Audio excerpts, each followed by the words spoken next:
Welcome to another IBR Students interview. My name is Melissa, and I currently serve as the chair of IBR Students. And with me, I have Kevin Boyle, who's also a PhD student, and Caitlin Hahn. Today, we will be interviewing Dr. Randolph Richards, Dr. Randy Richards. We're really excited to have him with us and to glean from some of his wisdom. If you're not familiar with IBR Students, we are a part of the Institute for Biblical Research. We're the student initiative, and we exist to equip students for a future in the academy through developing professional skills, spiritual encouragement, and trying to build that bridge between the academy and the local church. That's a really long way to say that we exist to serve you, to serve students, and to help you be successful, whatever that might look like in this area of your faith journey and your academic life. So I'll pass the baton to Kevin and we'll kick off this interview. Thanks, Melissa. At the end of this year, Melissa and I will be rotating off the IBR Students Committee, but before we leave, we decided that there was one person that we had to interview, and that person is Dr. Randy Richards. Melissa and I both have a personal connection with Dr. Richards. He was a teacher and mentor to both of us at our alma mater, Palm Beach Atlantic University. And for me personally, it was 8 years ago this month on a long bus ride down the desert highway on our way to Petra that Dr. Richards put the idea in my mind about pursuing biblical scholarship. And here I am 8 years later, a PhD student in New Testament studies, so I have him to blame. In the meantime, he not only taught me, but mentored me and modeled for me the life and vocation of a Christian Bible scholar. And I know Melissa would say the same, and we are both extremely grateful to Dr. Richards. He's the author of numerous books, including Misreading Scripture with Western Eyes, Misreading Scripture with Individualist Eyes, Rediscovering Paul, Rediscovering Jesus, and a host of others. Especially relevant for our conversation today, he also authored a little book for new Bible scholars, co-authored with Joey Dodson. Joey did a forum with us a few months ago, and he called Dr. Richards the Yoda of biblical studies for all of his wisdom. So Dr. Richards, thanks so much for taking the time to be with us today, and we look forward to hearing what nuggets of wisdom you might have to share with us. Well, that's a lot of pressure. I'll do my best. I do remember asking Joey Dodson to join me on that book. IVP had asked me to do it, and I thought, I'm kind of busy, so I called Joey up and I said, "Hey, Joey, you want to write a book together?" He said, "Yeah." I said, "No, you have to ask what book first." He said, "Oh, Joey." So he said, "Oh, it'll be great." And then I told him what it was, and he was all the more excited. All the fun stories came from him, and he's really a blast. But that book was a fun opportunity to think of what are the kinds of things that we like to tell future scholars. We want to tell students who are students of the Bible, but really want to try to take their training to the next level. Well, we'll get a few of those live today, but if you want the rest, you'll have to go and buy the book. So there's a plug. Well, for the interview, let's start at the beginning just by getting to know you and your story. And I probably already know most of this, but for the sake of the audience, I'll play dumb. So why don't you just kind of begin by telling us how and why you became a Bible scholar? Okay, well, first, I would say I'm not a Bible scholar. I'm a student of the Bible.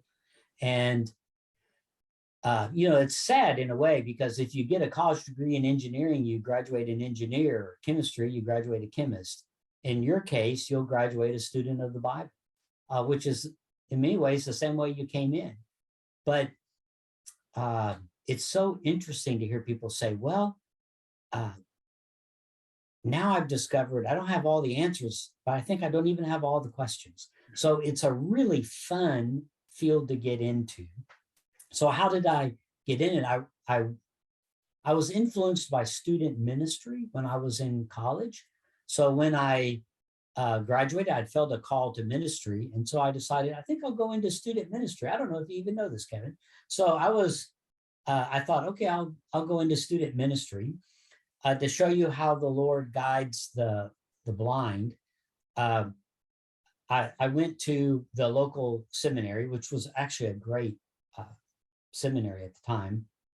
And I'm in line because I decided at the last minute to go.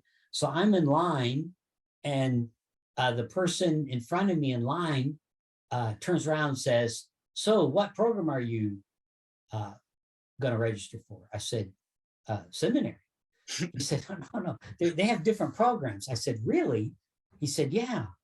I said, I don't know. He said, well, they have an MDiv and they have an MRE, which is a Master's of Religious Education, back then they called it. And I said, I don't know, I just want to do student ministry. He said, oh, you need to do an MRE then. I said, oh, okay. So I thought, well, that worked out well. And then I got a tap on the shoulder and I turn around, the guy behind me says, you don't want to do an MRE. You want to do an MDiv? I said, oh, okay. So that was the extent of my counseling at the time. And I enrolled at the time. There were only 4 classes left open. And so it was easy to decide what classes I would take. And from there, the Lord began to guide me. So I just intended to be a campus minister. But as it went along, I really loved the Bible study parts of campus ministry. And I loved teaching the Bible. And then I had professors who, after a while, thought I should do PhD work. So that's kind of how I got into the discipline, into the field.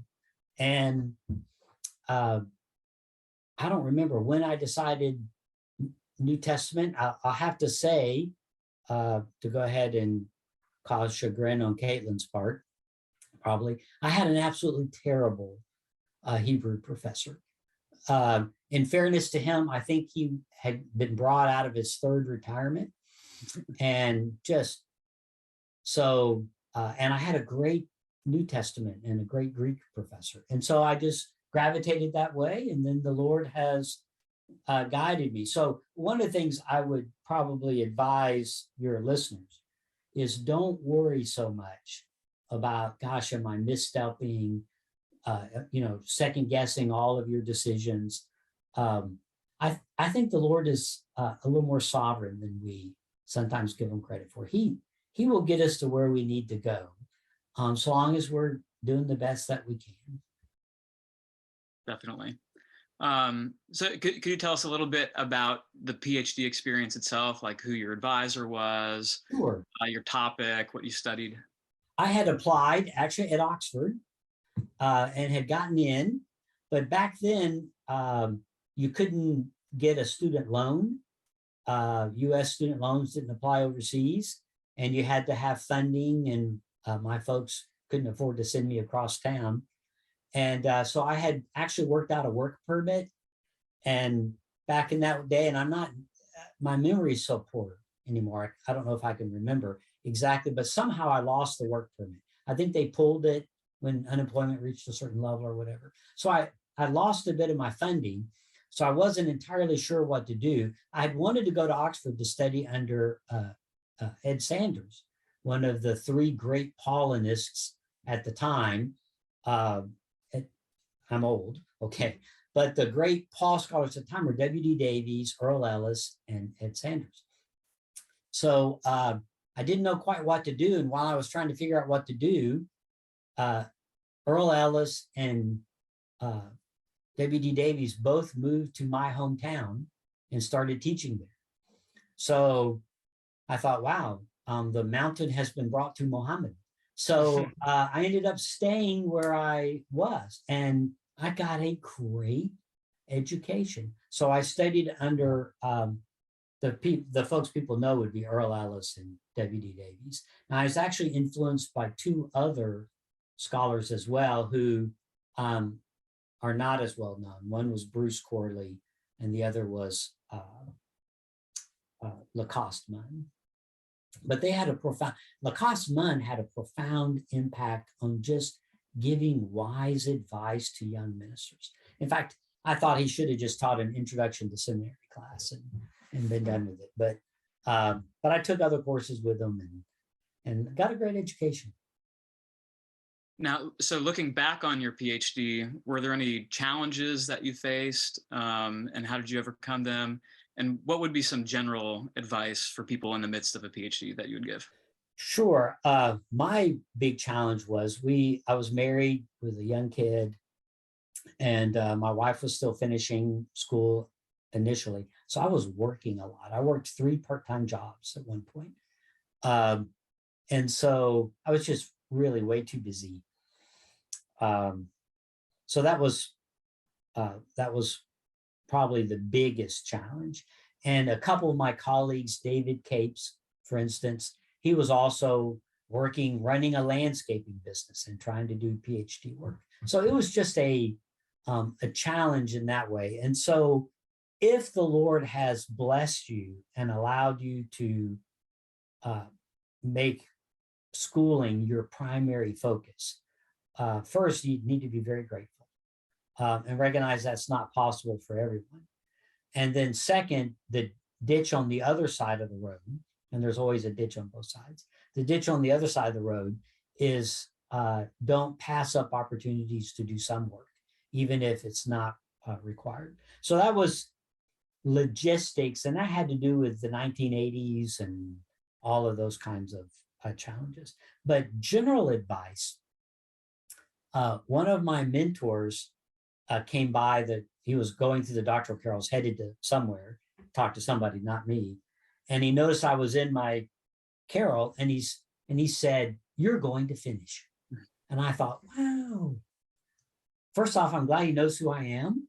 And he recognized potential or whatever. And so I should have just said, "Thank you," and been encouraged. But I said, "Why?" He said, "Well, because you have a tough butt. And it's not the sharp minds, but the tough butt that finishes." And so he probably didn't recognize potential in me, but discipline.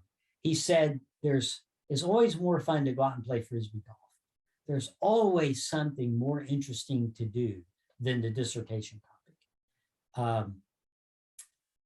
And so I would say one of the ways I finished, and I finished years before most of my colleagues, was for instance, on the nights I didn't work, once our son went to bed, like at 8 o'clock, I'd go back to the library and work.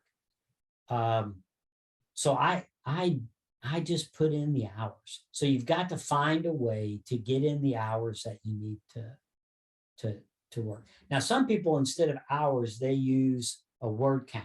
I have to generate so many words. That's what my son did at St. Andrews. He had a word count, so many words a day. And he said, some days by 1 o'clock in the afternoon, I'm done. He said, and other days, 8 o'clock at night, I'm still poking it with a stick, trying to, but is that kind of discipline that you have to have. You've got to be able to log the hours that you need. Now, some of you may be at a place where you have a cruel overlord who is making you log the hours that you need. They're holding you accountable.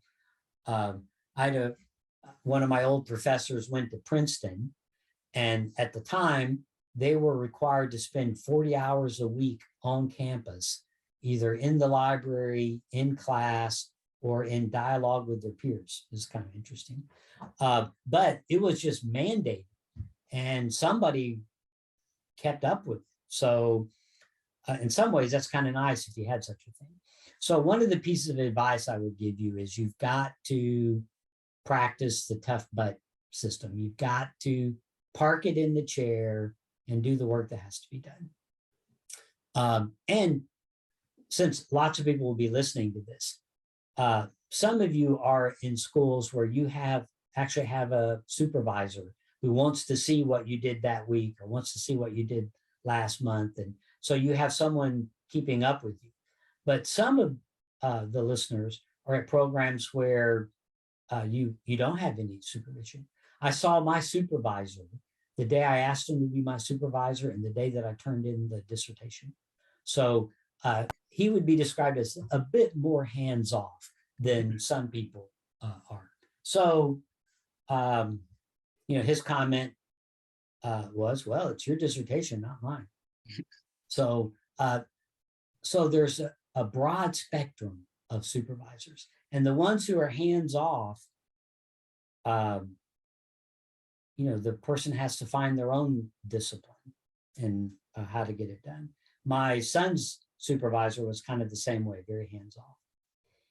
All right. The other piece of advice actually is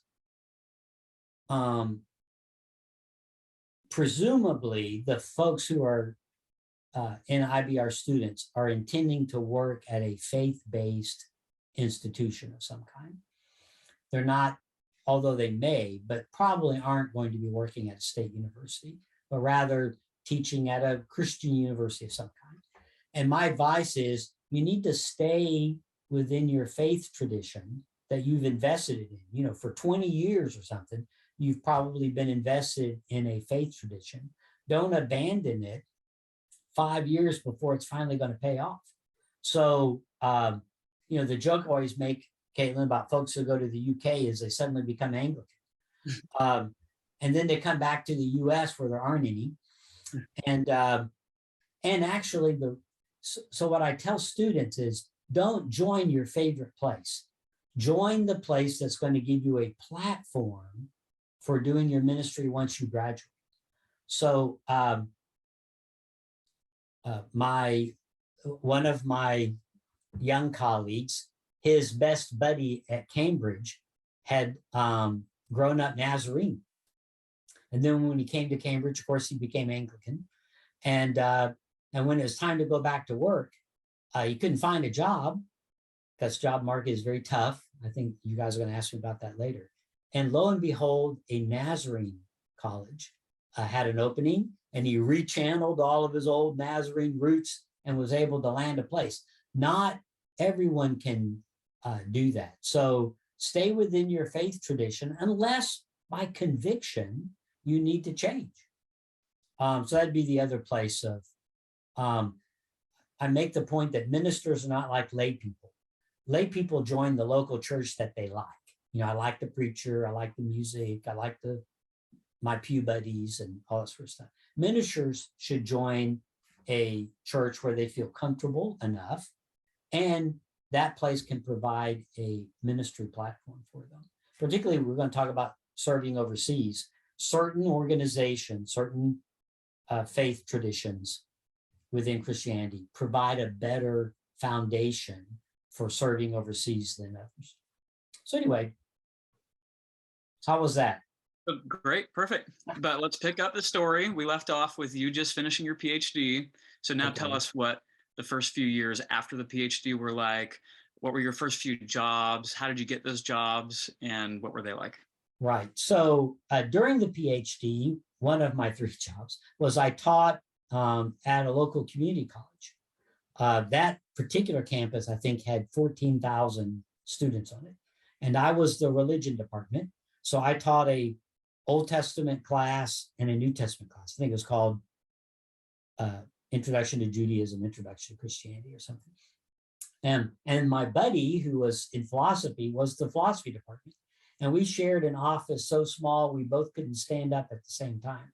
And it was kind of a fun experience. If the job market was particularly bad in the late 80s, it really hasn't been that bad again until recently. There's a certain amount of cyclicalness to it because the job market finally improved after the late 80s. And so a lot of people got jobs. Well, those folks are now retiring and getting close to retirement. So the really tough job market right now will loosen back up again because old folks like me will eventually retire and openings will come. But it does kind of have these pinch points. And unfortunately, you guys are at a pinch point just like I was. So if I had, one option would have been to have stayed at that community college part-time and tried to earn a full-time slot at some point. That would have been an option. So for some of our listeners, they've gotten some kind of part-time teaching job at a place where they have some kind of connection. And it's a possibility that that job would work its way into a full-time position. That's tough, and it means a lot of starving. So that's one option. These days, it's a little better to get fellowships, that sort of thing. And so you can always do something like,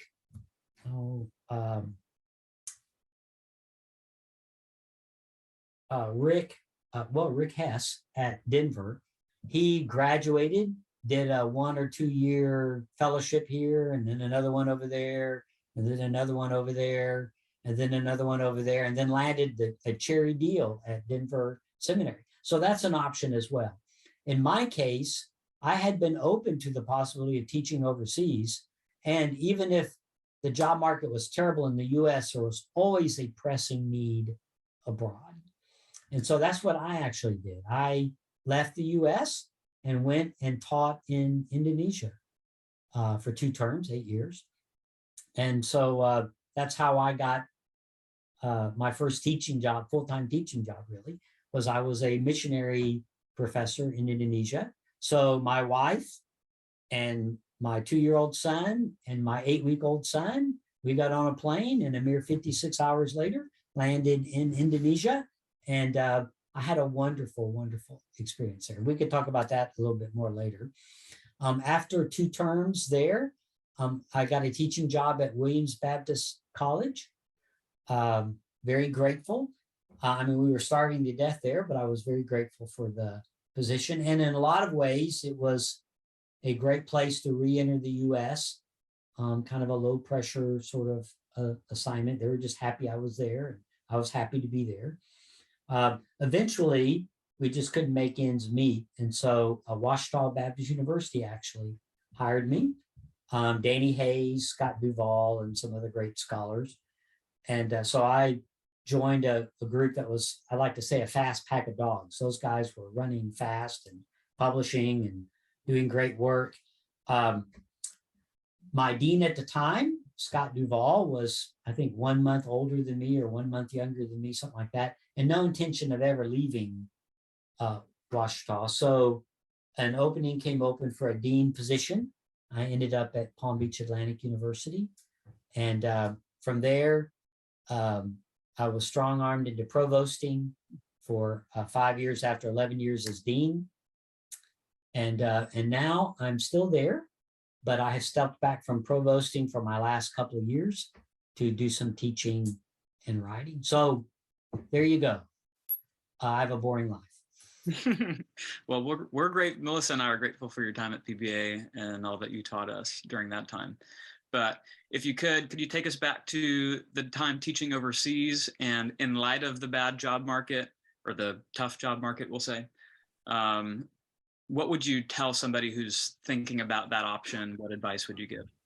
Well, I would say if you're even open to the possibility, then I think it's very likely that you should do it. The need is so great, and there are enough people who will not consider it. I mean, it's just not an option. So the fact that you're even open to it, I think, should be a sign. It's so interesting to me, because students will say, well, what would be some kind of sign that the Lord wants me to do it? I said, well, would you consider it? They say, yeah, I think that's the sign. So there's just, even at IBR, when they're at the meeting this November, they should just ask their colleagues. And if it's not a theoretical question, because theoretically, oh yeah, okay. But I mean, would they really consider going? They'll see there's not that many that would really consider it. It's an amazing opportunity. I did it. My eldest son, when he finished at St. Andrews, he went abroad and taught in China, and it's a great experience. But let me give some advice. If you do go, you've got to get a support community of some kind, some way to get the fellowship support that you need. Because if you don't, there's 2 dangers, ditch on each side. Okay. One danger is that you'll just continue the PhD hermit life. And so you'll just lock yourself in your room and do what you need to do to get ready for class the next day, and basically just teach and research and hermit. And that's not a long-term strategy. You guys are all tired of it already. So the other danger, the ditch on the other side, is you'll join the American Club. And there often is one in those cities. and it's a place where all the Americans hide from the culture that they're in. And it's a great, American Club's a great place to get a cheap hamburger, but also it's not a long-term strategy for adjusting to the new culture. So I would say learn the local language and delve into the culture. It would help to have some expat colleagues as well. Not every place has them. My place didn't have them. But if they have them, that's great. Otherwise, you've got to create a support community. And gosh, I had a great time. I learned a lot. In some ways, it was a unbelievably good education for me to teach abroad. So now let's fast forward to your time as dean and provost at PBA. You've been a part of a lot of hiring committees. You've seen a lot of resumes. So our question for you as PhD students is, what makes a CV stand out in your mind? Well, this is probably terrible to admit in front of people. I rarely ever read the cover letter. I would skim it for a second. Really, I would look at the resume. Where did they go to school?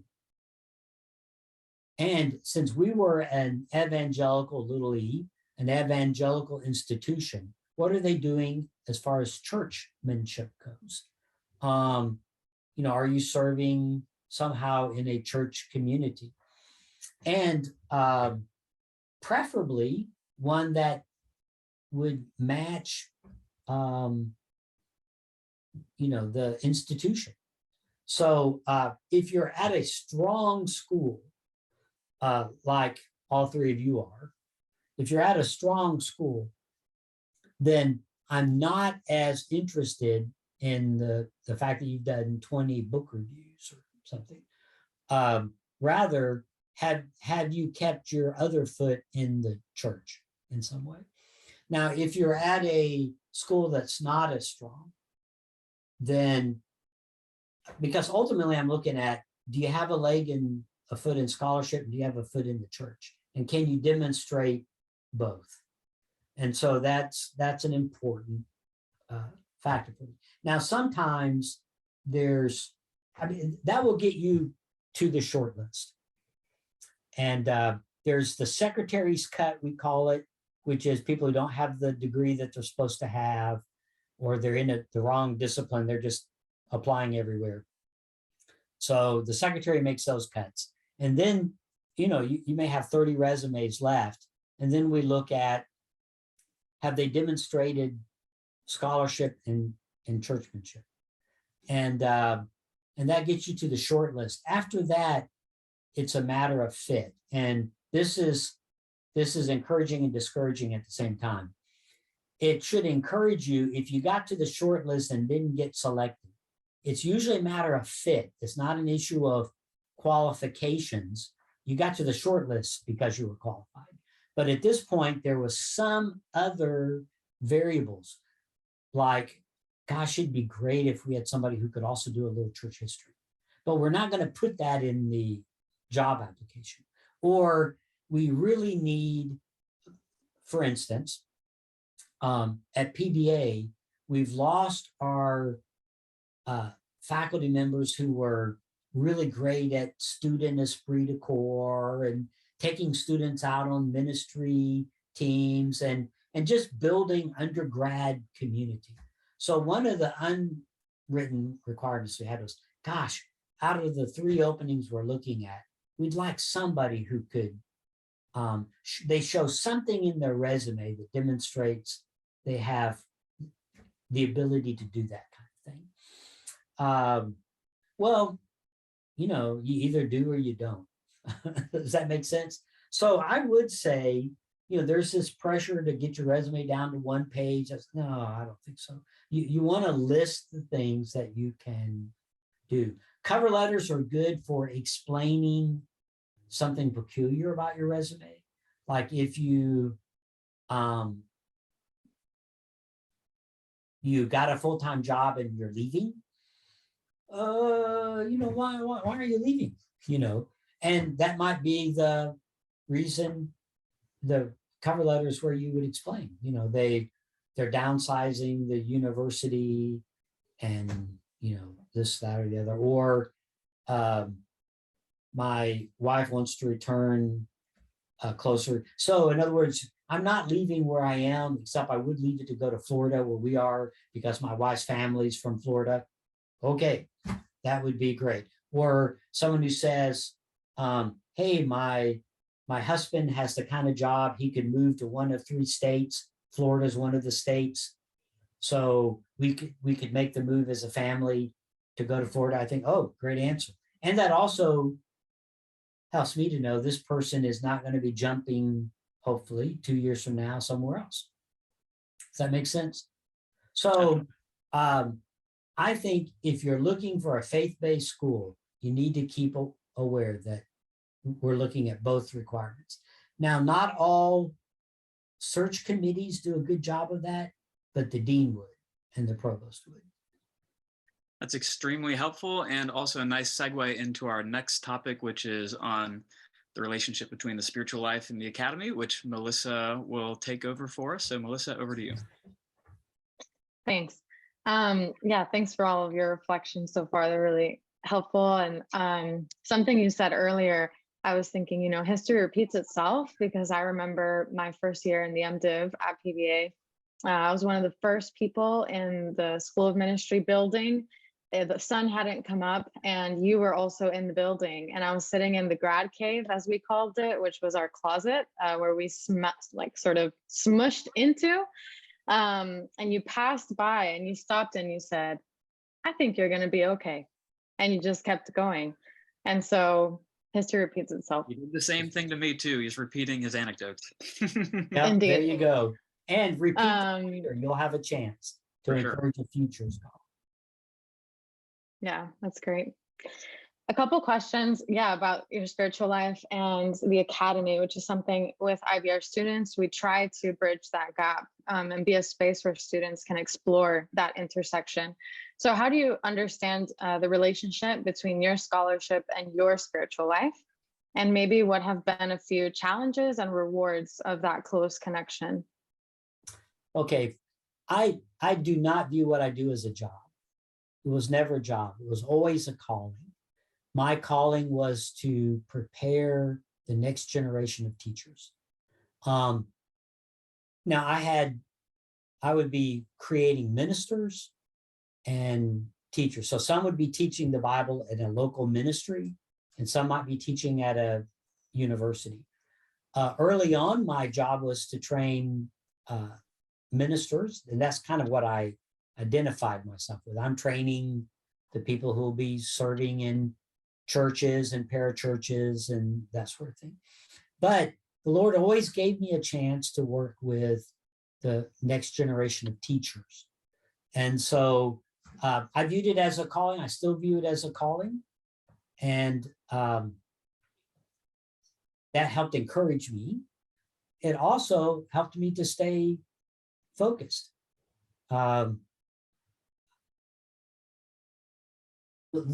can remember one story, and I'm gosh, if I didn't tell Melissa and Kevin this story before, then I failed you, because I should have told you this story. I taught class in the morning in Indonesia, and our house was down this long hill, and we were in a little house at the bottom of the ravine. And I had finished working, getting ready for the next day, and I kept a file of photocopies of things I wanted to read, because back then there wasn't interlibrary loan, or there was not even an internet or anything. So I had some time, and so I pulled out something that was photocopied and started reading it. And I'd gotten a little ways into it, thought, hey, this is pretty good. I like this, and then I looked up the hill, and there was a group of students coming, and I remember thinking to myself, complaining to the Lord, actually, Lord, how will I ever get anything done if I keep getting interrupted by these students? And I thought, whatever. And so I started to put it away, and I thought, who wrote this? So I flipped to the end. I had written it. No wonder I liked it. but I didn't even remember having written. And boy, the Lord just used that opportunity to tell me, if you don't remember that, no one else probably will either. But 20 years from now, those students will still be around. And I had an interesting experience a couple years ago. That denomination in Indonesia had elected their next round of convention leadership. They had a picture of about 9 leaders, and 7 of them were my former students. And I thought, yeah, that's actually the inheritance. So you have to keep in mind, in the end, it's not going to be the books you write or the articles. I mean, one of our listeners, God willing, might be the person who writes the Christopher Stendhal, Paul and the Introspective Conscience of the West kind of thing. The article that just won't die. But most of us, we won't. We'll write books, and like Ecclesiastes says, there's always more books. But our inheritance, what we leave behind, will be what I see on the screen, and it'll be the other students. So I think keeping in mind it's a calling, and you're investing in the next group. So the disciples got to hear Jesus say the Beatitudes probably dozens of times. Every time they went to a new village, they needed to hear this. And they probably thought at some point, oh, here we go again, And yet at some point, both Matthew and Luke, as it came down to them, got to pass that along. And I'm grateful that they passed it along to the next generation. So when you hear Keener, Kevin, give that same anecdote again, or you hear me do the same old anecdote, okay, but you hear it enough, it'll sink in. And at some point you'll get the only pass along the good ones, all the bad ones I did, forget those, but pass along the good ones. That's great. So another question is just about your writing and your audience. So you've published some books aimed at a more popular level. So we were wondering how you understand the audience of your writing and even your academic vocation in relation to the church or more public-facing ministry. When I did my dissertation on Paul as a letter writer, the role of the secretary in Greco-Roman antiquity and in the letters of Paul. And Voot very graciously published it. Westminster John Knox said, hey, we want to republish it here in the US. Carrie Newman said, yeah, we want to do that. And then they just, things were happening at the press. They just sat on it, and after a couple of years, never issued a contract. And I ran into Dan Reed at University Press. And Dan said, hey, I'd like you to consider republishing your dissertation. I said, well, John Knox has said they might want to do it. He said, well, are they doing anything with it? I said, no, they're not. I said, and actually, I've spread out from that. I'd like to maybe pick out 3 or 4 chapters out of the 3 or 4 chapters in the new book that would have leaned on the dissertation. But I got other things I'd like to say about letter writing. And so, and I think it would be helpful to a broader audience, because the dissertation was very technical, as dissertations are supposed to be. It was just very technical. And so that in some ways put my feet on a path toward writing to a broader audience. Now, usually not lay people, but usually I'd be writing to educated pastors. The pastor scholar is kind of who I had in mind. And so, books like Paul Behaving Badly, or those, is targeting the pastor scholar, but not highly technical. I periodically, I would feel like it was important to do something technical just so that people would believe you still can. So that's one of the reasons I took up Jim Harrison's offer to join him on that volume on inscriptions and papyri, just to, keep my feet in that circle. And then occasionally I've written something that ended up having a broader appeal than just the pastor scholar. So the misreading books were actually targeting a broader audience. Let me say this, since I'm talking to a group of writers. The popular books sell a whole lot more than the technical books. So I encourage you not to look down your nose at either one. If you can keep your feet in both worlds, the academy and the church, I think that's a rare gift, and I encourage you to try to do it. Now, let me tell you, neither group will be particularly happy with you. And you'll never really feel entirely at home then in either one, if you try to live in both worlds. So I go to, SBL every year, and at some point during that conference, I'll look around and feel like, gosh, I don't know if I belong here, because it can be so esoteric.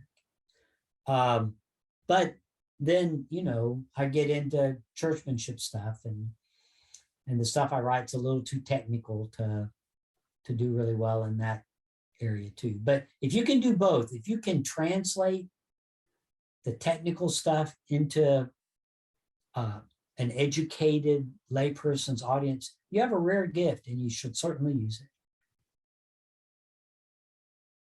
That's great.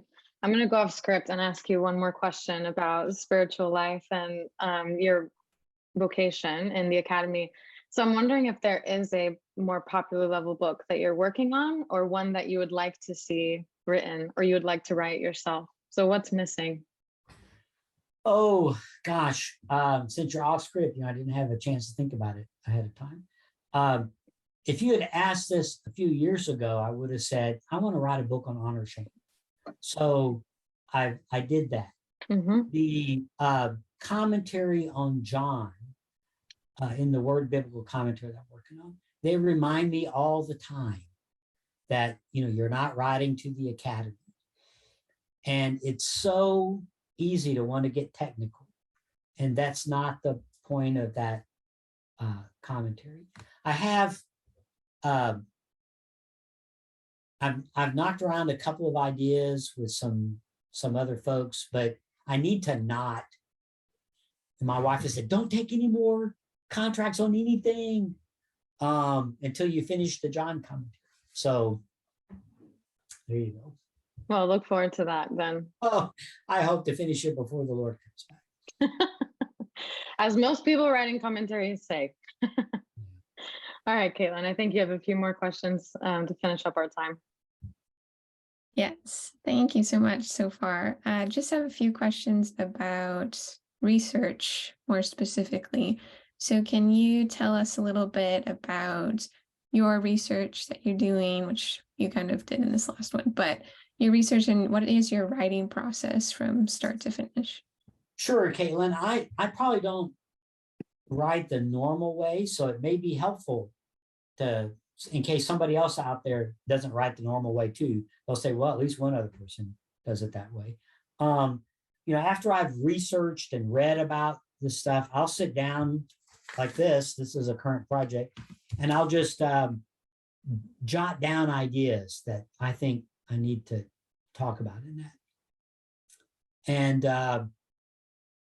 then the next phase, when I describe to somebody, they'll say, yeah, of course. But it's a bigger phase than people think. It's when you turn that list of topics into an outline. Because if everything is level one, it's just a list. But with an outline, you're actually beginning to logically organize it. This is really a subpoint of that.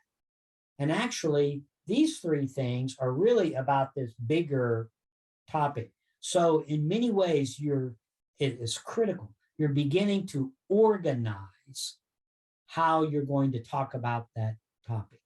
And that is huge. And I would say, don't shortchange that. Spend several days on it, just really thinking through, how do I organize this? So when somebody says, okay, I finished and I have 9 points. No, they haven't finished, because there's too many. there's going to be a more logical way to organize that. If it came down to two, they've oversimplified it. And so somewhere, in a 3 to 5 sort of way, they may be able to organize that topic logically. When I supervised dissertations in the past, I told them I want to see a outline down to 3 levels. Because that really, at that point, they have organized what they're going to do on that topic. And in some ways, you could look at it and say, now just add all the stuff underneath it and you're done. And there's a lot to be done with that. So I think that's an important part of the organizing process. Then the actual writing, as I had been researching, I'll have an idea. I will write it down because you won't remember it. And I'll actually, this is dumb, but I'll go ahead and say it.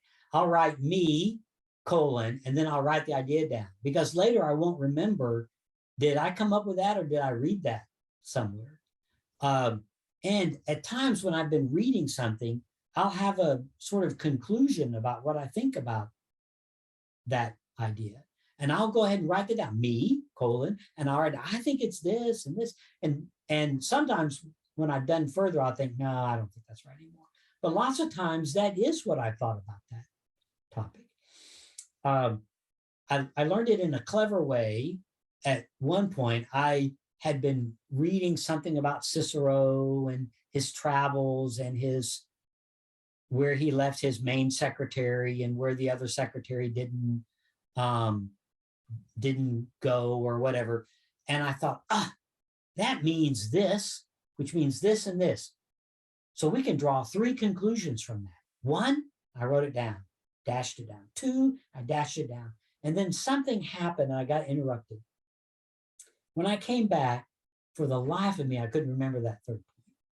And so in the dissertation, it says there are 2 conclusions we can draw from this. Well, hopefully the 3rd conclusion stunk, and that was a reason not to have it. But I'm afraid it probably was a good conclusion, and I lost it. So people should not assume they can get that back later.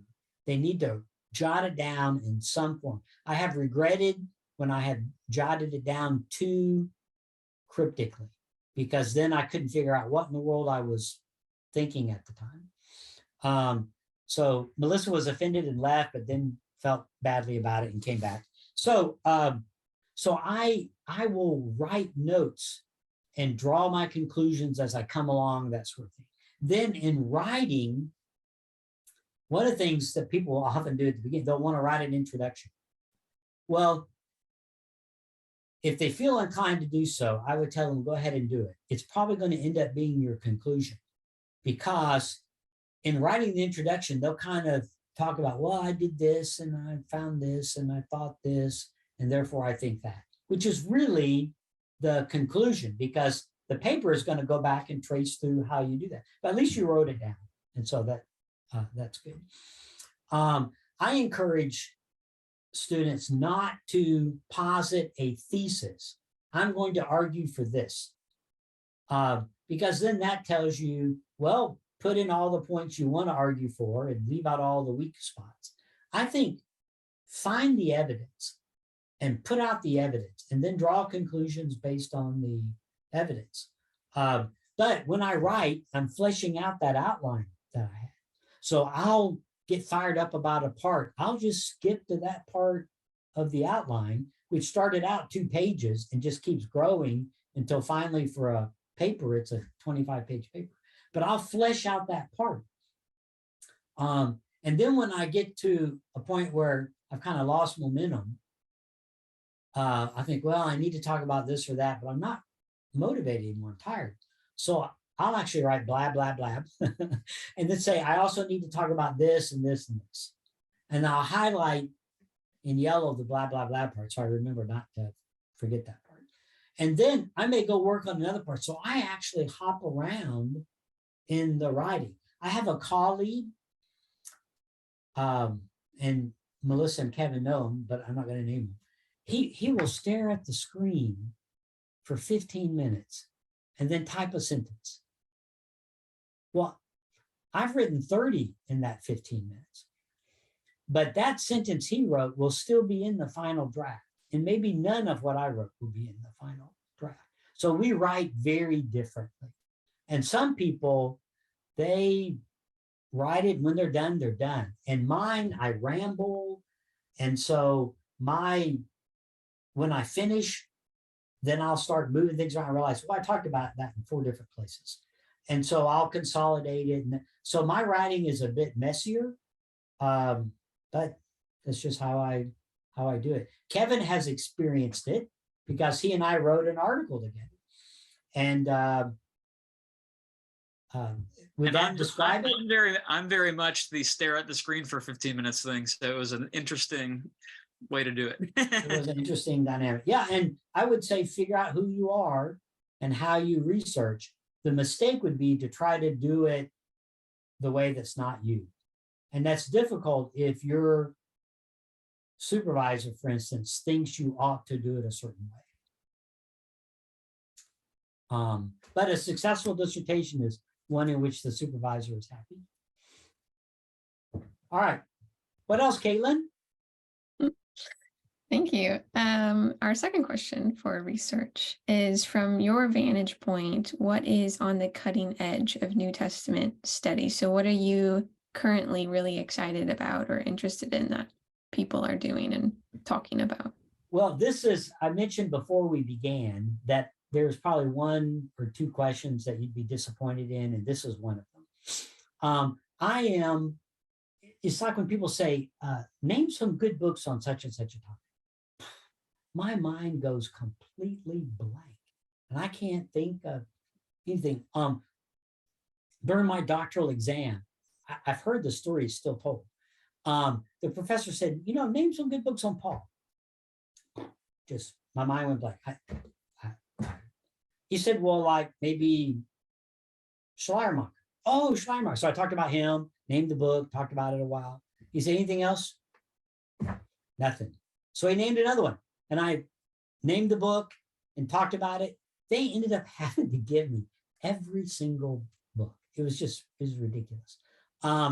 So when people say, what's a good topic to be researched?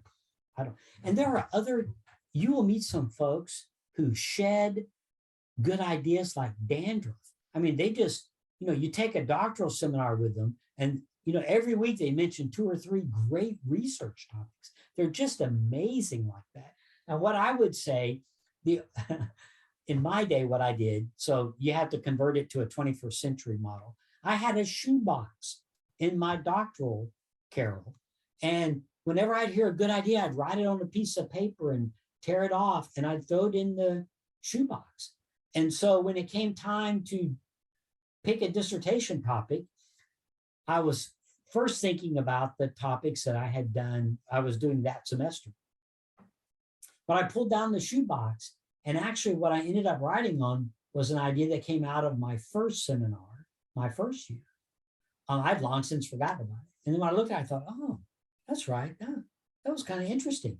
And so I kind of went with that way. So find the people who generate great ideas. Often they are people teaching PhD students because they're by definition right there at that front edge. And so they're always hearing about, this has not been researched enough, or that's not been. So those folks are just terrific for generating ideas. But having said that, well, let me stop there and let you ask your next question.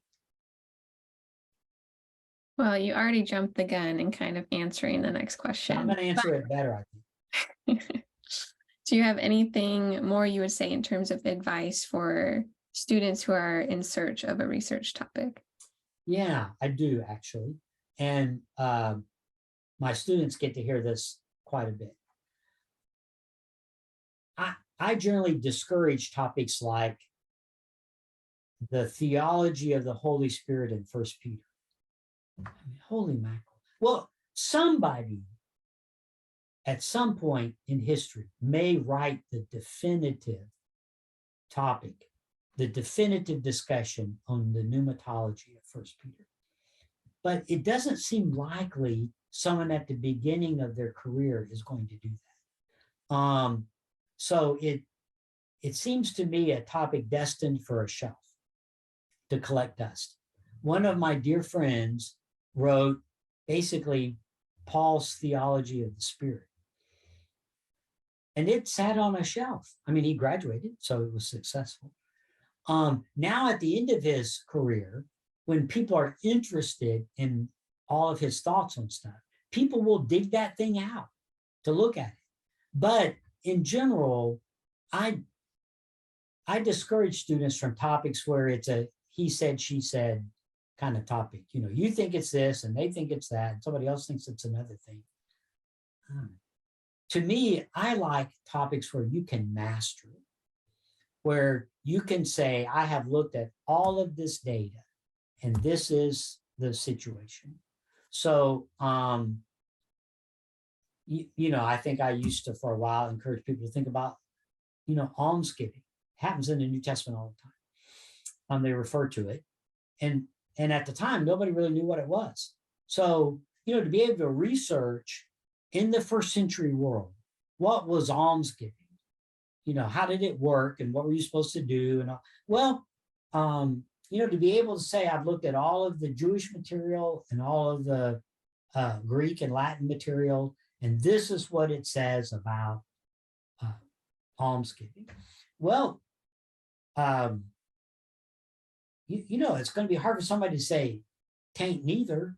You know, it's going to be hard for them to argue with you if you've looked at it and you said this is what it is and this is what it isn't. Read a great work, and I shouldn't have even said it because I'm not going to remember her name. But she looked at Parakletos, building off of that old idea that, oh, it's the advocate, it's your attorney in court. And she actually looked at the old ancient sources and realized that Parakletos was never in the court.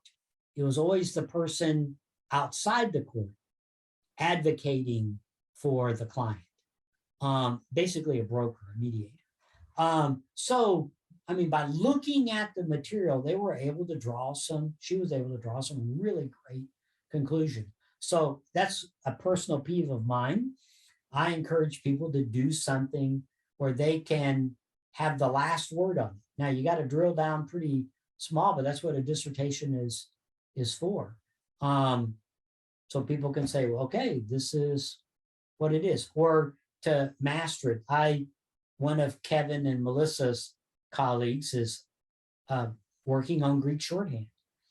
Well, as far as we can tell, he'll be the world's best at it since he's the world's only at it. Well, that's you know, it's a nice little niche to get. I saw something